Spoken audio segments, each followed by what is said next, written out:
먼저 조국 수호의 최전선을 지키다 사망한 천안함 해군 용사 46위의 명복을 빕니다. 북한의 천인공노할 기습 공격으로 천안함이 폭침된 지 벌써 11년이 흘렀습니다. 그러나 천안함 피격 당시 비극의 현장에서 살아남은 천안함 장병들은 아직도 심신의 고통을 받으며 국가보호의 사각지대에 방치되어 있습니다. 정부가 외상 후 스트레스 장애자를 중증도에 따라 극소수만 국가유공자로 인정하고 있기 때문입니다. 지금까지 생존 장병 58명 중 28명이 이 장애를 사유로 국가유공자 심사를 신청했습니다. 그러나 불과 13명만이 보훈처에 의해 국가유공자로 인정받았을 뿐입니다. 특히 문재인 정권 들어 천안함 폭침 피해자 중 새롭게 인정된 국가유공자는 단 3명에 불과합니다. 해군 참모총장 출신 보훈처장의 신속한 심사를 통해 천안함 생존 장병 지원에 최선을 다하겠다는 취임 일성도 공연불에 그치고 있습니다.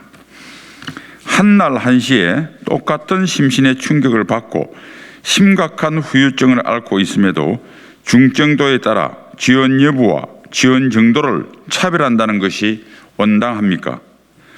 그나마 가까스로 국가유공자로 인정받더라도 이 자리에 함께한 신은총 예비역 하사처럼 턱없이 낮은 보훈 등급을 받고 여전히 고통과 생활고에 시달리고 있는 실정입니다. 이처럼 정부가 신성한 국방 의무 수행 중 발생한 희생자들의 고통과 생활고를 외면하고 예우를 등한시한다면 어느 누가 유사시 국가를 위해 기꺼이 목숨 바쳐 싸우겠습니까? 그런가 하면 천안함 피격 사건에 대한 사실 왜곡과 비방, 막말 역시 끊이지 않고 있습니다. 천안함은 북한의 공격이 아니다. 천안함이 무슨 벼슬이냐. 생떼 같은 자기 부하들을 다 수장시키고도 제대로 된 책임이 없다 등 아직까지 왜곡된 주장과 막말이 횡행하고 있습니다. 천안함 장병과 유족의 명예를 짓밟는 폐륜화적 행위입니다. 이에 국민의힘 천안함 생존 장병 및 유족 지원 TF는 오늘 정부가 천안함 폭침 피해자에 대한 실질적인 구제와 지원을 하도록 특별법을 발의합니다. 천안함 피격 사건 피해 구제 및 지원 등을 위한 특별법은 첫째, 정부가 이들에 대한 경제적, 의료적 측면을 비롯한 다각적인 지원을 할 수 있는 근거를 마련했습니다. 둘째, 천안함 피격 사건과 관련해 피해자에 대한 명예훼손 행위를 처벌할 수 있는 근거를 마련했습니다. 이 법안이 하루빨리 통과돼 천안함 용사와 가족들에 대한 실질적인 지원이 충분히 이루어지도록 저희 TF와 국민의힘은 최선의 노력을 다하겠습니다. 감사합니다. 2021년 11월 5일 국민의힘 천안함 생존 장병 및 유족 지원 TF 위원 일동. 그리고 신은총 하사 어머님께서 국민 여러분들께 간곡한 호소문을 드리고자 합니다. 호소문. 제 아들이 다시 첫걸음을 뗄 수 있게 제발 도와주세요. 안녕하십니까?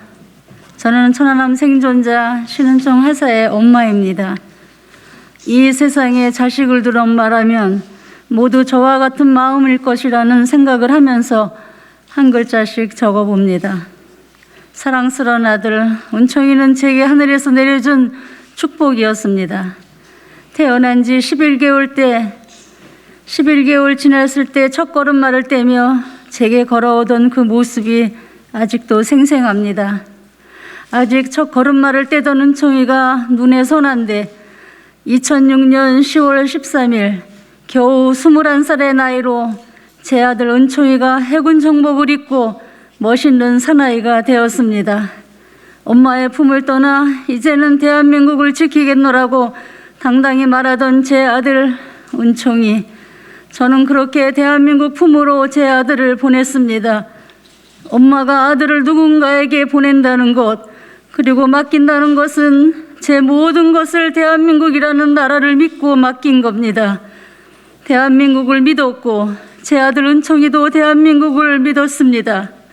2010년 3월 27일 아침 천안함 피격 사건이 있고 다음 날 아들 은총이는 제게 다시 돌아왔습니다. 아들 은총이의 걸음은 그때부터 지금까지 멈춰 있습니다. 아들의 걸음은 멈췄지만 누구도 원망하지 않습니다. 나라를 지키다가 다치는 것은 군인의 숙명이라 생각했기에, 그리고 저는 대한민국의 아들을 맡겼기에 저도 아들 은총이도 믿었습니다. 나라를 지키다 다친 대한민국의 아들이기에 국가는 우리를 버리지 않을 것이라 믿었습니다.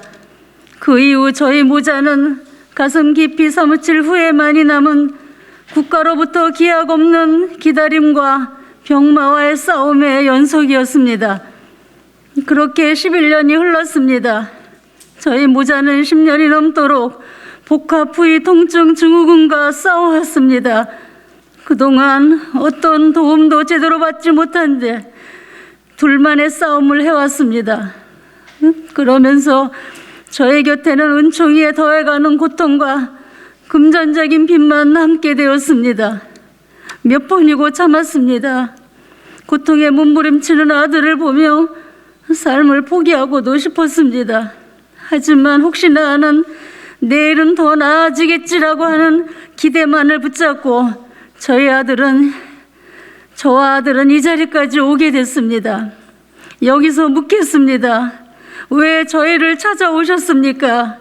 평생 쳐다도 못 볼 높은 분들께서 직접 은총이를 보며 이제는 마약성 진통제조차 듣지 않는 은총이를 보며 휠체어 없이는 밖으로 나가지도 못하는 은총이를 직접 보셨으면서도 왜 저희의 외침에는 11년 전과 똑같은 답변으로 저희 모자를 농락하셨습니까?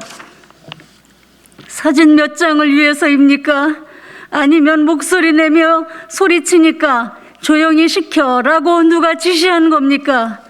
그래도 저희 모자는 국가유공자 상위 등급 재심 결과를 기다리는 동안 신락 같은 희망에 부풀어 떨리는 마음으로 또 기다렸습니다. 하지만 지난달 11년 전과 변함없다는 통보를 받았습니다. 그날 마지막 남은 희망조차도 모두 무너졌습니다. 저희 모자는 집에 틀어박혀 누구도 알아주지 않는 가슴 찢어지는 고통으로 음식도 중단하고 며칠이나 상실감에 넋이 나가 있었습니다. 대통령께서 또 국무총리께서 직접 국가유공자 예우에 최선을 다하겠다고 했습니다. 또 같은 해군 가족인 황기철 보훈처장이 직접 은총이를 살펴보고는 직접 챙기겠다고 말했습니다. 그 결과가 이겁니까? 국가를 믿고 아들을 맡겼습니다. 제 아들이기도 했지만 대한민국의 아들이었습니다. 흔히들 말하는 다치면 남의 아들이 되는 현실, 이제는 제2의 은총이와 은총이 엄마가 다시 발생하지 않도록 부탁드립니다.